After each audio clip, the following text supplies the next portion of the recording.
नमस्कार दोस्तों, स्वागत है एक बार फिर से आप सभी का हमारे इस चैनल में जिसका नाम है ऑल हिट एग्जाम। दोस्तों, आज के इस वीडियो में हम लोग देख रहे हैं सीडीपी बाल विकास मनोविज्ञान के अंतर्गत हम लोगों का ये आज का अब तक का जो यूपी टेट की तैयारी हम लोग कर रहे हैं, यूपी टेट 2026। उस तैयारी के अंतर्गत हम लोगों का आज का ये आपका 5वां क्लास है सीडीपी बाल विकास मनोविज्ञान का। इसके पहले 4 क्लासेस हो चुके हैं। अगर आपने नहीं देखा है तो उसको ज़रूर देखिए चैनल के प्लेलिस्ट में जा करके। तो ये आज आपका 5वां क्लास है, 5वां वीडियो है। इसके पहले वाले वीडियो में, चौथे वीडियो में हम लोगों ने देखा था स्टर्नबर्ग का बुद्धि का त्रिचापी सिद्धांत, और उसके अंतर्गत घटकी बुद्धि, प्रयोगात्मक बुद्धि, सांदर्भिक बुद्धि, बुद्धि का पास मॉडल, इसके अलावा बुद्धि में व्यक्तिगत भिन्नताएं, बुद्धि आनुवंशिकता और पर्यावरण की अंतःक्रिया, बुद्धि की विभिन्न परिभाषाएं, थॉर्नडाइक के अनुसार, टरमैन के अनुसार, बंकिंघम के अनुसार, बीने और साइमन के अनुसार, गाल्टन के अनुसार, वुडवर्थ के अनुसार। उसके बाद बुद्धि के प्रकार, कितने प्रकार की बुद्धि होती है, अमूर्त बुद्धि, मूर्त बुद्धि, सामाजिक बुद्धि, आईक्यू क्या है, बुद्धि लब्धि का सूत्र क्या है, मानसिक आयु बटे कालानुक्रमिक आयु गुणे 100, IQ बराबर MA/CA/100। इसके अलावा टरमैन का वर्गीकरण जो है हमने देखा था, बुद्धि में विचलन देखा था, बुद्धि परीक्षणों के प्रकार को देखा था। ये सारी चीज़ें हमने सामवेगिक बुद्धि, संस्कृति बुद्धि, ये अभिक्षमता, अभिरुचि, सृजनात्मकता और बुद्धि, ये सब सारी चीज़ें हमने देख लिया था चौथे वाले वीडियो में। ये हम एक रिमेंबर आपको करा रहे थे। तो आज 5वें वीडियो में हम लोग देख रहे हैं परिपक्वता इन मैच्योरिटी से आगे शुरू करेंगे। तो चलिए बिना किसी देरी के स्टार्ट करते हैं यूपी टेट 2026 की तैयारी के लिए सीडीपी बाल विकास मनोविज्ञान का 5वें क्लास का 5वां ये वीडियो, पेपर 1 और पेपर 2 दोनों के लिए। दोस्तों, परिपक्वता मैच्योरिटी क्या होती है? परिपक्वता यह वह प्रक्रिया है जिसके साथ हम बढ़ते हैं, विकसित होते हैं तथा बदलते हैं। बच्चों में परिपक्वता का अर्थ होता है उनका विकास के चरणों से होकर गुजरना, और परिपक्व होने के साथ साथ योग्यता और अनुकूलनशीलता, एबिलिटी एंड एडॉप्टेबिलिटी जो है किस तरीके से बच्चों में जो है वो होती है, वही वृद्धि होती है। ठीक है, तो परिपक्वता मैच्योरिटी वह प्रक्रिया है जिसके साथ हम आगे बढ़ते हैं, हम विकसित होते हैं, डेवलप होते हैं और हमारे अंदर परिवर्तन होता है। बच्चों में परिपक्वता का मतलब होता है उनका विकास के चरणों से होकर के जाना, यानी गुजरना। परिपक्व होने के साथ साथ योग्यता और अनुकूलनशीलता में भी जो है वो वृद्धि होती है। अब देखते हैं व्यक्तिक भिन्नता को प्रभावित करने वाले कारक, फैक्टर अफेक्टिंग इंडिविजुअल डिफरेंस। दोस्तों, व्यक्तिक भिन्नता को कई कारक जो है वो प्रभावित करते हैं, जिसमें पहला आता है आपका हेरिडिटी, यानी कि वंशानुक्रम प्रभावित करता है, इन्वायरमेंट प्रर्यावरण प्रभावित करता है, कास्ट यानी जाति भी प्रभावित करती है, बुद्धि इंटेलिजेंस प्रभावित करता है, एजुकेशन प्रभावित करता है, एज प्रभावित करता है, पर्सनालिटी व्यक्तित्व प्रभावित करता है, इंटरेस्ट रुचि प्रभावित करती है, लिंग उनका जेंडर जो है वो भी प्रभावित करता है। तो ये सब सारी चीज़ें जो है वो व्यक्तिगत विभिन्नता को प्रभावित करने वाले कारक होते हैं, जिनके ऊपर डिपेंड करता है कि किसके अंदर क्या परिवर्तन होंगे। नेक्स्ट, अब आगे देखते हैं व्यक्तिगत भिन्नता का शिक्षा में उपयोग एवं प्रमुख शिक्षण विधियां।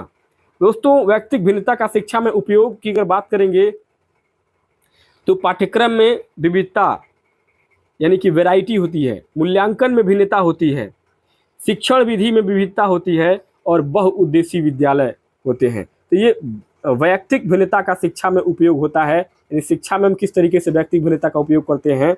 Use of individual difference in education, हम पाठ्यक्रम में बच्चों के हिसाब से बदलाव करेंगे, मूल्यांकन में भिन्नता लाएंगे, शिक्षण विधि में विविधता लाएंगे और बहुउद्देशीय विद्यालय होने चाहिए। व्यक्तिगत भिन्नता पर आधारित शिक्षण प्रक्रिया कैसे होती है? Teaching method based on individual difference.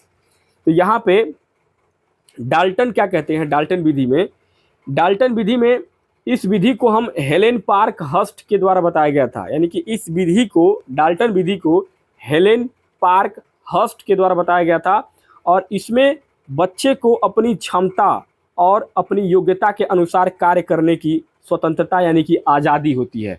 यानी कि डाल्टन विधि में बच्चा किस तरीके से अपना काम करना चाह रहा है वो पूरी तरीके से स्वतंत्र है और अपने हिसाब से अपना काम करेगा।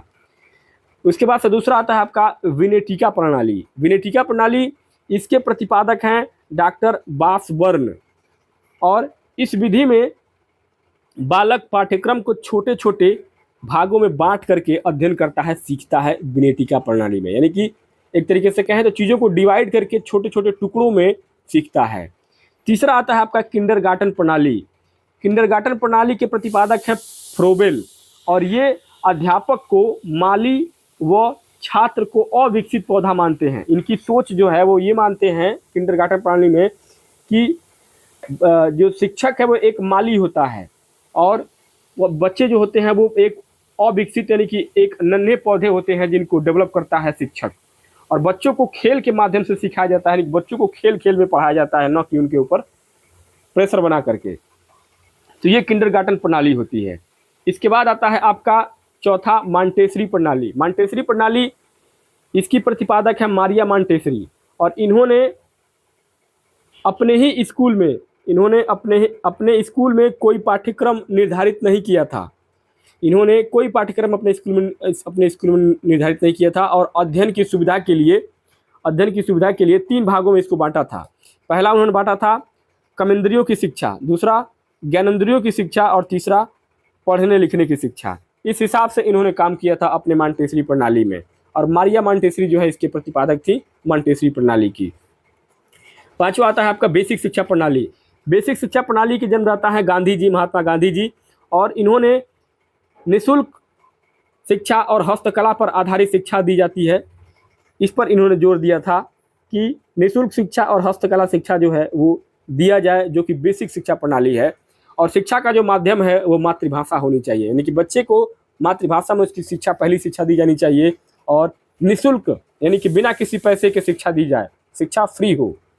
उसके साथ साथ हस्तकला भी दिया जाए, बच्चे को कुछ ऐसा कला दिया जाए जिससे वो अपना जीविका आगे भविष्य में चला सके। छठवां है आपका अन्वेषण प्रणाली। अन्वेषण प्रणाली यानी कि ह्यूरिस्टिक मेथड। इसमें क्या होता है, इसके प्रवर्तक जो हैं, प्रतिपादक हैं, वो H.E. आर्मस्ट्रांग हैं।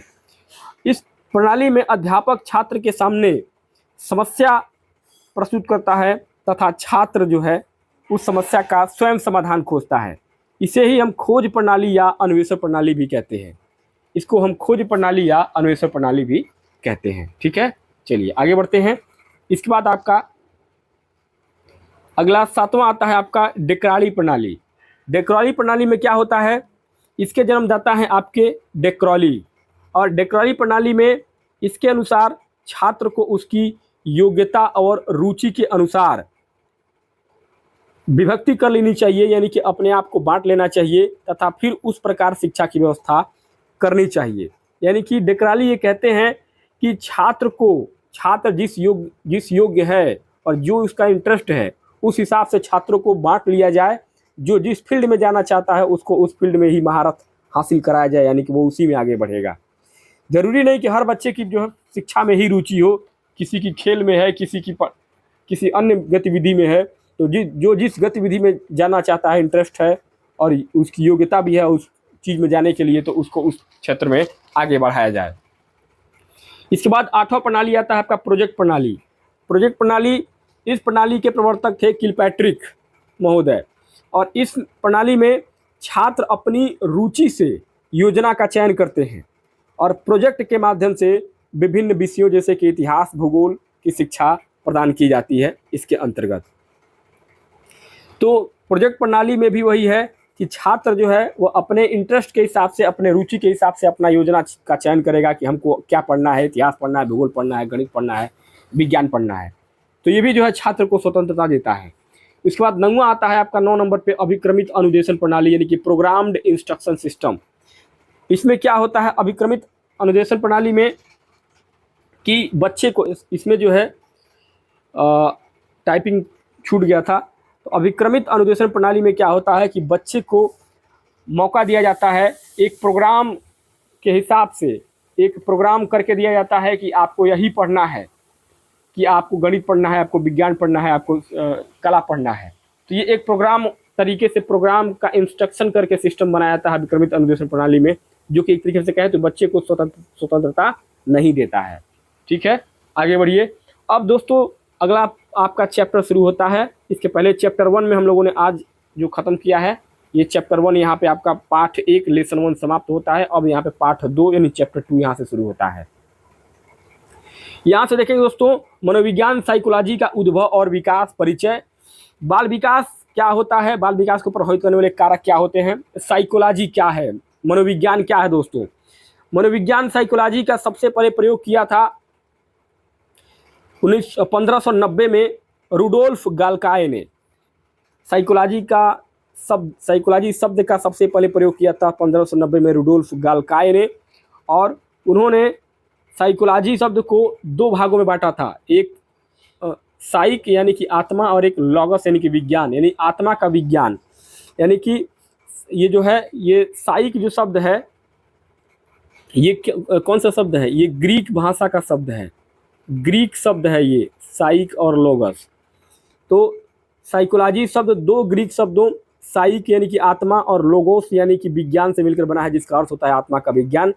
और मनोविज्ञान की उत्पत्ति जो है वो दर्शन शास्त्र से प्राप्त हुई थी, दर्शन शास्त्र से, और वर्तमान में यह वैज्ञानिक विद्या शाखा के रूप में स्थापित हो चुका है। अर्थात औपचारिक रूप से मनोविज्ञान को मानसिक प्रक्रियाओं, अनुभवों और विभिन्न संदर्भों में व्यवहारों का अध्ययन करने वाले विज्ञान के रूप में परिभाषित किया जाता है। तो आपने समझा कि मनोविज्ञान क्या है, मनोविज्ञान की उत्पत्ति कहाँ से हुई, और मनोविज्ञान शब्द जो साइकोलॉजी शब्द है उसका जन्मदाता कौन है। तो सबसे पहले 1590 में रुडोल्फ गाल्काय ने साइकोलॉजी शब्द का प्रयोग किया था। ठीक है, चलिए उम्मीद करता हूँ आपको समझ में आया होगा। आगे बढ़िए, अब देखते हैं आगे मनोविज्ञान मानसिक प्रक्रियाएं, अनुभव और व्यवहार के अंतर्गत मनोविज्ञान क्या है। तो मानसिक यानी कि मेंटल प्रोसेस, जब हम किसी बात को जानने के लिए चिंतन करते हैं तो हम मानसिक प्रोसेस करते हैं, यानी कि मेंटल प्रक्रियाओं से होकर के गुजरते हैं। उसके बाद आता है आपका अनुभव, यानी कि मनोवैज्ञानिक लोगों के मनोवैज्ञानिक जो होते हैं वह आदमियों के यानी मनुष्यों के अनुभवों का भी अध्ययन करते हैं। ठीक है, उसके बाद व्यवहार की बात करेंगे। तो व्यवहार हमारी क्रियाओं, जैसे जिसमें हम इन्वॉल्व होते हैं, उसकी अनुक्रिया या प्रतिक्रिया का अध्ययन किया जाता है इसके अंतर्गत, व्यवहार के अंतर्गत। उसके बाद दोस्तों देखते हैं विद्वान मनोवैज्ञानिक के अंतर्गत। तो मनोविज्ञान की उत्पत्ति जो है वो किससे हुई थी, दर्शन शास्त्र से हुई थी, जैसा कि मैंने बताया था। और विलियम जेम्स ने प्रिंसिपल ऑफ साइकोलॉजी को सब प्रकाशित किया था। ये याद रखिएगा, विलियम जेम्स ने प्रिंसिपल ऑफ साइकोलॉजी को प्रकाशित किया था। ये किताब जो है बीने और साइमन, इन्होंने जो है बुद्धि परीक्षण का विकास का मॉडल दिया था, बीने और साइमन ने।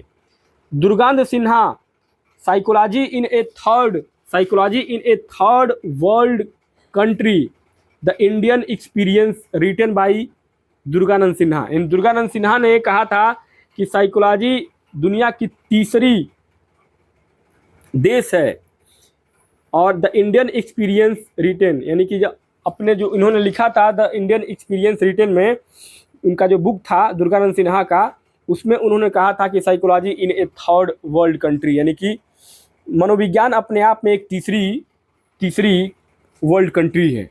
ठीक है, चलिए आगे बढ़ते हैं। अब देखेंगे यहाँ से मनोविज्ञान की परिभाषाएं, डिफिनीशन ऑफ साइकोलॉजी।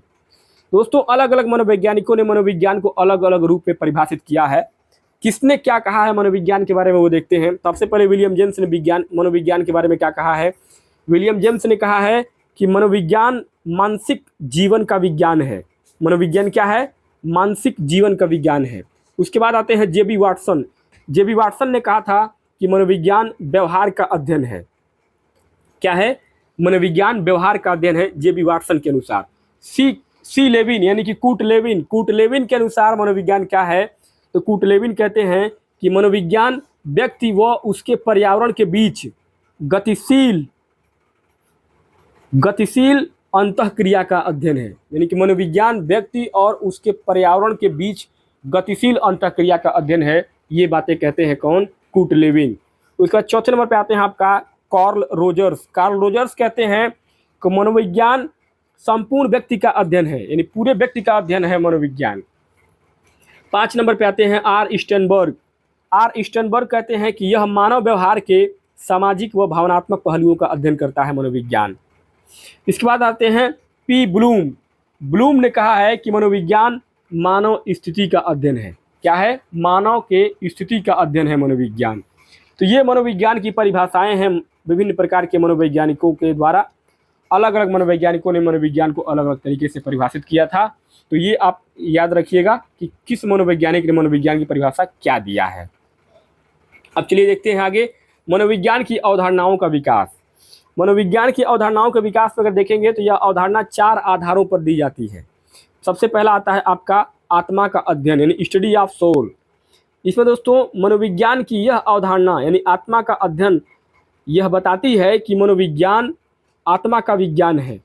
मनोविज्ञान आत्मा का विज्ञान है और प्लेटो, अरस्तु और गौरेट ने तीनों ने यही माना था कि मनोविज्ञान जो है वो क्या है? आत्मा का विज्ञान है। उसके बाद दूसरे नंबर पे आपका आता है मन का अध्ययन यानी स्टडी ऑफ माइंड। इस विचारधारा का प्रमुख उद्देश्य मस्तिष्क का अध्ययन करना होता है यानी कि मन का अध्ययन करना होता है। इसमें थॉमस रीड का इसमें सबसे महत्वपूर्ण योगदान रहा है मन का अध्ययन करने में, स्टडी ऑफ माइंड में। इसके बाद आपका तीसरा आता है चेतना का अध्ययन यानी स्टडी ऑफ कॉन्शियसनेस। इसमें क्या होता है? चेतना के अध्ययन में इस विचारधारा में मनोविज्ञान को चेतना का विज्ञान कहा गया है और टीचनर विलियम जेम्स का महत्वपूर्ण योगदान रहा है इसको मनोविज्ञान को चेतना का विज्ञान कहने में, बनाने में। चौथे नंबर पे आता है आपका व्यवहार का अध्ययन यानी स्टडी ऑफ बिहेवियर। वाटसन व्यवहारवाद के प्रवर्तक माने जाते हैं और इन्होंने अंतःदर्शन का बहिष्कार किया और कहा कि जब शारीरिक क्रियाएं स्पष्ट रूप से दर्शनीय व उल्लेखनीय हैं तब चेतना का कोई स्थान नहीं होता है। और इसी का समर्थन जो है विलियम वुडवर्थ ने भी किया, मनोवैज्ञानिक स्किनर ने भी किया। इन लोगों ने भी यही बातें कहा कि मनोविज्ञान में अंतःदर्शन का कोई महत्व नहीं है, शारीरिक क्रियाएं स्पष्ट रूप से दर्शनीय व उल्लेखनीय होती हैं तो उस समय चेतना का कोई स्थान नहीं रहता है। ठीक है, एक बात और नोट करने वाली है, वुडवर्थ ने कहा था कि सर्वप्रथम मनोविज्ञान ने अपनी आत्मा को छोड़ा, फिर मस्तिष्क को त्यागा, फिर अपनी चेतना खोई और अब वह एक प्रकार के व्यवहार के ढंग को अपनाए हुए है। तो ये विलियम वुडवर्थ का स्टेटमेंट है, बयान है, कहना है। ठीक है, चलिए अब आगे देखते हैं मनोविज्ञान की शाखाएं। कितनी प्रकार की मनोविज्ञान की शाखाएं होती हैं? तो दोस्तों मनोविज्ञान की टोटल 11 शाखाएं हैं, ब्रांचेज ऑफ साइकोलॉजी। मनोविज्ञान को विभिन्न शाखाओं में विभाजित किया गया था। इसमें आपका सबसे पहले आता है संज्ञानात्मक मनोविज्ञान, कॉग्निटिव साइकोलॉजी। उसकी चीज़ें 2-3 बार रिपीट हो गई हैं तो मैं इसको क्लियरली आपको लिख दे रहा हूँ। सबसे पहले नंबर पे आपका आता है ये संज्ञानात्मक मनोविज्ञान, दूसरे नंबर पर है आपका ये जैविक मनोविज्ञान, तीसरे नंबर पर आपका आता है ये विकासात्मक मनोविज्ञान, चौथे नंबर पे आपका आता है सामाजिक मनोविज्ञान, ये आएगा, ये चौथे नंबर पे है सामाजिक मनोविज्ञान, याद रखिए। पाँचवें नंबर पर आपका आएगा सांस्कृतिक मनोविज्ञान, सांस्कृतिक मनोविज्ञान याद रखिए 5वें नंबर पे है। और 6 नंबर पे आता है आपका पर्यावरणीय मनोविज्ञान, 6 नंबर पे। 7 नंबर पे आपका आता है स्वास्थ्य मनोविज्ञान, ये 7 नंबर पे है। 8 नंबर पे आपका आता है नैदानिक व उपबोधन मनोविज्ञान, ये आपका 8 नंबर पे है। 9 नंबर पे आपका आता है औद्योगिक मनोविज्ञान, ये आपका 9 नंबर पे है। 10 नंबर पे आपका आता है शैक्षिक मनोविज्ञान, ये आपका 10 नंबर पे है। 11 नंबर पे आपका आता है ये क्रीड़ा मनोविज्ञान, ये आपका क्रीड़ा मनोविज्ञान है। ये जैविक मनोविज्ञान 2 बार रिपीट हो गया है। उसके अलावा सांस्कृतिक मनोविज्ञान यहाँ है, तो यही सांस्कृतिक मनोविज्ञान जो है आपका 5वां था। और हाँ, एक ये था आपका चौथा सामाजिक मनोविज्ञान। तो ये जो है टोटल आपके मनोविज्ञान थे जो मैंने आपको लिखे हैं। तो इन मनोविज्ञान को आप याद रखिए, यानी कि टोटल जो है आपका संज्ञानात्मक मनोविज्ञान, जैविक मनोविज्ञान, विकासात्मक मनोविज्ञान, सामाजिक मनोविज्ञान, सांस्कृतिक मनोविज्ञान, पर्यावरणीय मनोविज्ञान, स्वास्थ्य मनोविज्ञान, नैदानिक व उपबोधन मनोविज्ञान, औद्योगिक मनोविज्ञान, शैक्षिक मनोविज्ञान और क्रीड़ा मनोविज्ञान। ये टोटल 11 प्रकार के मनोविज्ञान की शाखाएं हैं। अब चलिए एक एक करके आगे देखते हैं। शिक्षा मनोविज्ञान एजुकेशन साइकोलॉजी में आपका शिक्षा मनोविज्ञान क्या कहता है? शिक्षा मनोविज्ञान में इस बात का अध्ययन करते हैं कि विभिन्न आयु वर्ग के लोग कैसे सीखेंगे और कैसे सीखते हैं। विद्यालय मनोविज्ञान बच्चों के बौद्धिक, सामाजिक और सामूहिक विकास के कार्यक्रमों को तैयार करने में ध्यान देता है कि कैसे उसको किया जाए। शिक्षा का अर्थ होता है, शिक्षा का अर्थ क्या है? सीखना या सिखाना। शिक्षा में सामान्यतः दो क्रियाएं होती हैं, जिसमें पहला आता है आपका शिक्षण यानी कि टीचिंग और दूसरा होता है लर्निंग यानी कि अधिगम। शिक्षण क्या है? शिक्षण वह प्रक्रिया है जिसमें एक व्यक्ति दूसरे व्यक्ति के व्यवहार और जीवन में सकारात्मक परिवर्तन लाने का प्रयास करता है। और अधिगम क्या है? अधिगम वह प्रक्रिया है जिसके द्वारा आप स्वयं के व्यवहार में, अपने आप के व्यवहार में सकारात्मक परिवर्तन लाते हैं और कुछ नई चीज़ों को सीखते हैं। ठीक है, आगे शिक्षण के 3 प्रमुख घटक होते हैं, जिसमें कि आपका शिक्षण की प्रक्रिया 3 घटक में होकर गुजरती है। पहला होता है आपका स्वतंत्र चर यानी कि इंडिपेंडेंट वेरिएबल, जिसको बोलते हैं अध्यापक। दूसरा होता है आपका आश्रित चर यानी कि डिपेंडेंट वेरिएबल यानी कि विद्यार्थी। तीसरा होता है आपका हस्तक्षेप चर यानी कि इंटरवेनिंग वेरिएबल यानी कि पाठ्यक्रम या पाठ्य विधियाँ। ये 3 प्रकार की शिक्षण की महत्वपूर्ण घटक हैं जिसके अंतर्गत पूरी शिक्षा होती है। और शिक्षा में मनोवैज्ञानिक दृष्टिकोण का सूत्रपात सबसे पहले मनोवैज्ञानिक किसने दिया? रूसो ने दिया। Johann Herbart is considered as a father of educational psychology. Johann Herbart को एजुकेशन साइकोलॉजी का फादर कहा जाता है। याद रखिएगा, ये महत्वपूर्ण तथ्य में इसको याद रखिएगा।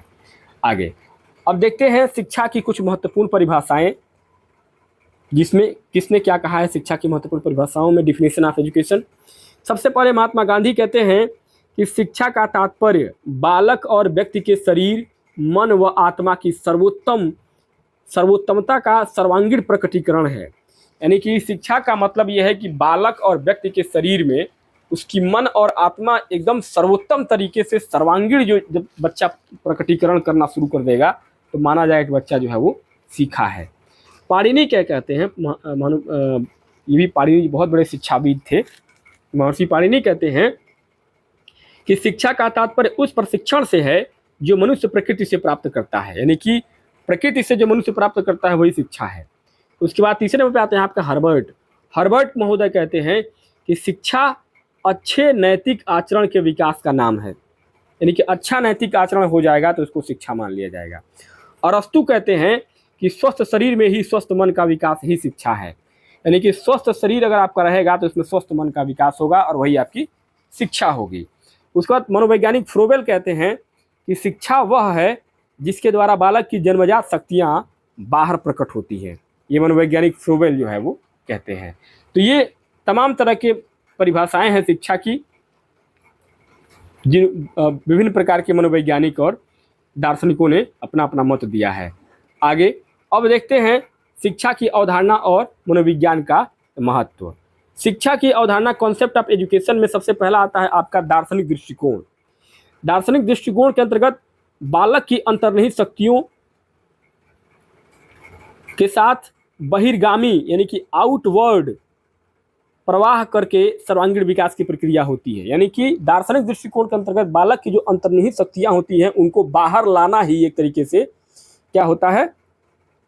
सर्वांगीण विकास की प्रक्रिया होती है। वहीं मनोवैज्ञानिक क्या मानते हैं? मनोवैज्ञानिक मानते हैं, मनोवैज्ञानिकों का दृष्टिकोण है कि बालक के व्यवहार में बदलाव और परिमार्जन यानी कि रिफाइनमेंट की प्रक्रिया ही शिक्षा होती है। यानी कि मनोवैज्ञानिक कहते हैं कि नहीं, बालक के व्यवहार में जो परिमार्जन होगा, जो बदलाव होगा, रिफाइनमेंट होगा, वही शिक्षा होती है। समाजशास्त्री दृष्टिकोण यानी कि समाजशास्त्र के लोग क्या कहते हैं शिक्षा के बारे में? समाजशास्त्र के लोग कहते हैं कि समाज और वातावरण के साथ जो समायोजन बनता है उसी से जो बच्चा सीखेगा वही शिक्षा होती है। यानी कि समाज व वातावरण के साथ समायोजन सिखाने की प्रक्रिया ही शिक्षा है। ठीक है, तो आपने देखा कि शिक्षा की अवधारणा किन किन तरीकों से किन किन लोगों ने क्या क्या माना है। दार्शनिक लोग कहते हैं कि अंतर्निहित शक्तियों को बाहर करिए वही शिक्षा हो जाएगी। मनोवैज्ञानिक कहते हैं कि आपके व्यवहार में जो परिवर्तन होगा वही शिक्षा हो जाएगा। और समाजशास्त्र के लोग कहते हैं कि समाज और वातावरण के साथ जो आपका समायोजन होगा वही शिक्षा मान ली जाएगी। अब बात करते हैं आगे शिक्षा मनोविज्ञान का महत्व क्या होता है, इंपॉर्टेंट ऑफ एजुकेशन साइकोलॉजी।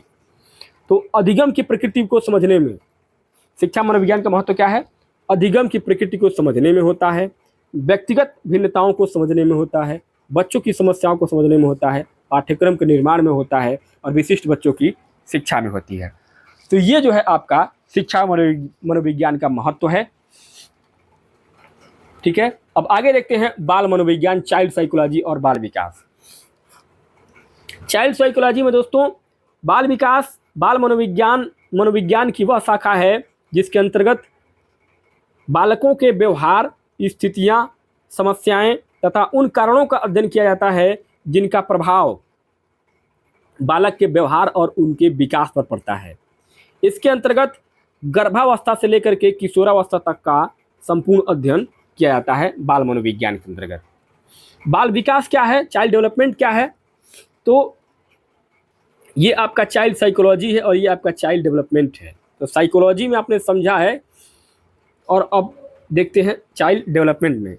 तो बाल विकास चाइल्ड डेवलपमेंट में सामान्य भाषा में बात करेंगे तो बाल विकास गर्भ में आने से लेकर पूर्ण प्रौढ़ता प्राप्त होने की स्थिति में पूर्ण प्रौढ़ता प्राप्त होने की स्थिति होती है बाल विकास, और इसमें शारीरिक, मानसिक, सामवेगिक, भाषाई और सामाजिक विकास सभी शामिल होते हैं और यह अनुवांशिक कारकों और जन्म पूर्व घटनाओं से प्रभावित होता है।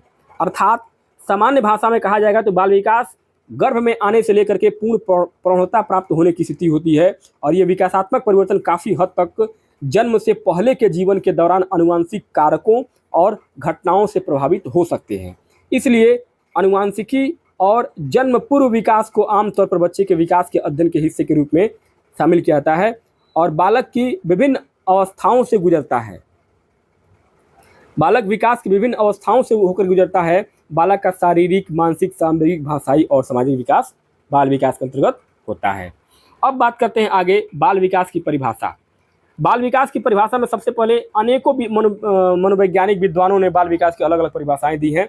इसमें सबसे पहले आप कहते हैं हरलाक महोदय कहते हैं कि विकास की सीमा अभिवृद्धि तक सीमित नहीं है, बल्कि इसमें प्रौढ़ावस्था तक परिवर्तनों का प्रगतिशील क्रम रहता है। इसमें प्रौढ़ावस्था तक परिवर्तनों का प्रगतिशील क्रम रहता है।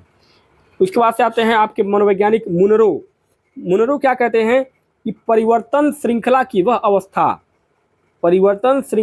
अवस्था जिसमें बालक भ्रूणावस्था से लेकर प्रौढ़ावस्था तक गुजरता है, उसी को हम विकास कहते हैं। उसके बाद से मनोवैज्ञानिक फ्रोबेल क्या कहते हैं कि बालक स्वयं विकास की ओर उन्मुख होने वाला पौधा होता है, यानी बालक अपने आप जो है विकास होने की प्रक्रिया में शामिल हो जाता है। उसके बाद चौथा आता है आपका क्रो एंड क्रो क्या कहते हैं, क्रो कहते हैं कि वह अध्ययन जिसमें गर्भावस्था के प्रारंभ से लेकर किशोरावस्था के प्रारंभ तक होने वाले विकास का अध्ययन किया जाता है, उसी को हम बाल विकास कहते हैं। उसके बाद पांचवा आता है आपका जेम्स ड्रेवर क्या कहते हैं, जेम्स ड्रेवर कहते हैं कि मानव के जन्म से परिपक्वता तक का अध्ययन जो है वह बाल विकास के अंतर्गत होता है। ठीक है, तो दोस्तों आज के इस वीडियो में हम लोगों ने यहाँ तक देखा है और आज का ये पूरा वीडियो आपका जो है बाल मनोविज्ञान, शिक्षा की अवधारणा, शिक्षा की महत्वपूर्ण परिभाषाएं, शिक्षा के प्रमुख घटक, शिक्षा मनोविज्ञान की प्रमुख शाखाएं, मनोविज्ञान की अवधारणाओं का विकास, मनोविज्ञान की परिभाषाएं, मनोविज्ञान मानसिक प्रक्रियाएं, चैप्टर 2 मनोविज्ञान और व्यक्तिगत भिन्नता पर आधारित शिक्षण प्रक्रिया, ये सब सारी चीज़ों को परिपक्वता और व्यक्तिगत भिन्नता के आधार पर निर्धारण, ये सब सारे चैप्टर को, टॉपिक को हमने आज कवर किया है। ये बाल विकास मनोविज्ञान का वीडियो आपको कैसा लगा, जो कि आपका पेपर 1 और पेपर 2 दोनों के लिए बनाया जा रहा है। पूरे कोर्स को मैं कंप्लीट कर रहा हूँ यूपी टेट की तैयारी के लिए। दोस्तों उम्मीद करता हूँ आपको ये वीडियो बहुत रोचक और इंटरेस्टिंग लगा होगा। वीडियो पसंद आए तो वीडियो को लाइक कीजिए, चैनल पर पहली बार आए दोस्तों चैनल को सब्सक्राइब कीजिए। बाकी मिलते हैं नेक्स्ट वीडियो में नए टॉपिक के साथ, तब तक के लिए बहुत बहुत धन्यवाद।